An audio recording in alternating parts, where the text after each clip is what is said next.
ご理解第23節。氏子が神と仲良うする信心ぞ。神を恐れるようにすると信心にならぬ。神に近寄るようにせよ。難儀は神様と私どもとの仲立ちです。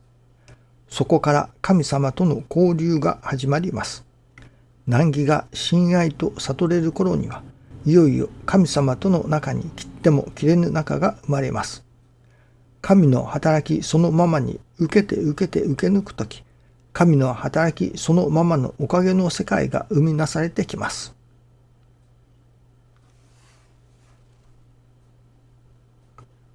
師匠がここで、難儀は神様と私どもとの仲立ちです。そこから神様との交流が始まります。と教えてくださいますけれども、ただ難儀に出会った。さあ困ったことがあった。困ったことが起こってきている。という中だけ、それだけでは、難儀が仲立ちとも、神様との交流が始まるとも言えないと思いますね。困ったことは困ったことで終わってしまう。嫌なことは嫌なことで終わってしまう。では何がそこになければならないか。何を加えたら難儀が神様との仲立ちになったり、その難儀が親愛と分かるようになるのか。そういう心が開けるのか。それはやっぱり教えをいただく、教えを聞くということだと思いますね。いかに難儀の中にあっても、それが教えをいただかないならば、それが難儀が神様のお心の現れだと、それが親愛の現れだということを聞かしてもらい、そしてその成り行きの中に体験を積み重ねていかないならば、5年経とうが10年経とうが、難儀が神様との仲立ちとなったり、そしてその難儀の中に親愛を感じるということはないと思いますね。そのためにはまずお話をいただかなければならない。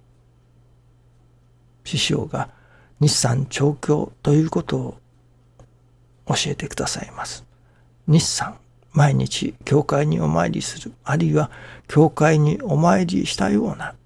そして調教、何のためにお参りするか。それはただ教会に参って手を合わせて神様にお願い事をする、あるいはお礼をする、そればかりではない。教会に参る、それは調教、教えをいただくために教会に参るのだということなのですね。いわば日参というものは毎日その教えをいただくことのために日参をすると言ってもいいのではないでしょうかね。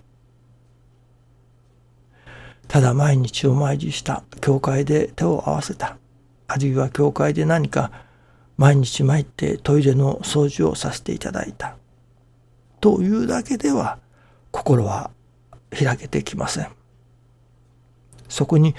毎日教えをいただいて初めてその心に響いてくるものが中にはあると思いますね。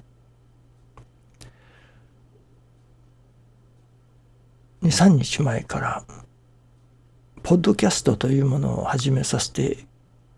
いただきました。まだその登録がすべて終わっておりませんので、まだ公にできる段階ではありませんけれども、一部のところでは登録が済んでおります。私どもが何かをするときに、やはりそこに動機というものがあると思います。私が YouTube を始めさせていただいた時には、何とかして師匠の見教え、これを世の人々に届けることができないものだろうかと。そういうただ師匠の見教えを世の人々に伝えたいというのが私の動機でした。今回ポッドキャストを始めさせていただいたのは、その動機が少し変わってきております。ある意味育っているのかなと思います。それはその遡ることまた 2,3 日前にある方からメールをいただき、難儀をしておられる。なるほど、難儀をしておられるその方のお届けお願いを神様にさせていただきます。けれどもただその難儀な方のお願いを神様にさせていただく、それだけではその方の心が育たない。いわばその難儀が神様との仲立ちにはならないのですね。ただ難儀がおかげをいただいて少し軽くなったというだけでは仲立ちになったとは言えませんね。それが親愛ということがわからない。ただおかげをいただいた、楽になったということだけで終わってしまうわけです。それ以上に助かる、心が助かる、心が開ける。その助かってくださるためにはやはり教えをいただいてもらわねばならない。それこそ毎日教えをいただいてもらう。そこからそのどこかに心に感じるものができられるかもしれない。いわば助かりの糸口がそこに見出されるかもしれない。それは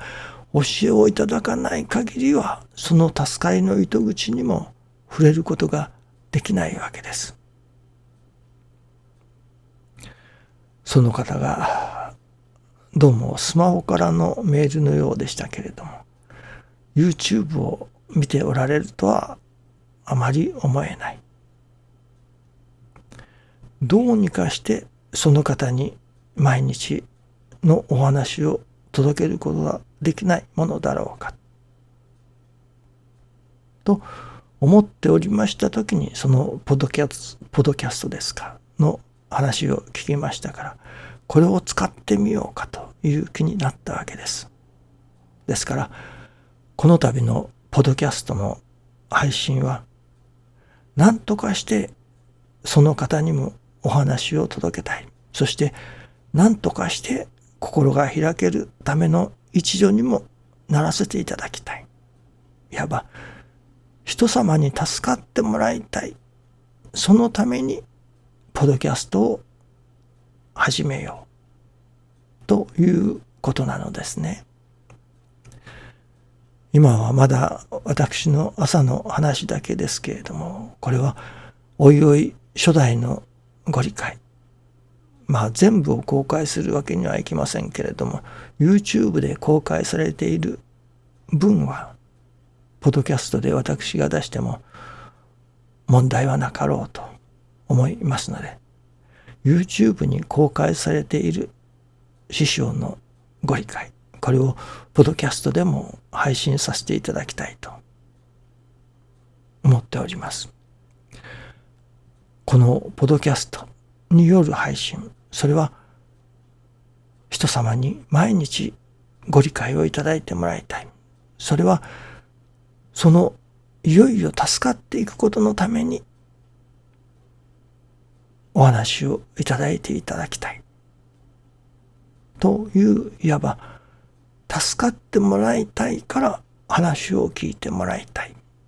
そのために配信させていただこうということなのですね。ですから YouTube で配信するのとは私の動機が全く違います。その事柄をどういう心根、どういう動機を持って成しておるかということがやっぱり大切だと思いますね。仕事をするでもお金を儲けるために仕事をするか、それともお客さんに喜んでもらいたいと思って仕事をする。そういう例えばご理解を配信するでも、ただ配信をするのか、一人でも多くの人にお話をいただいて助かってもらいたいという思いから配信をするのか、その根底に流れる動機というものがやはり大切だと思いますね。今させていただいておることがどういう動機を持ってしているのか、神様により喜んでいただけれるような動機でありたいものですね。どうぞよろしくお願いいたします。ありがとうございます。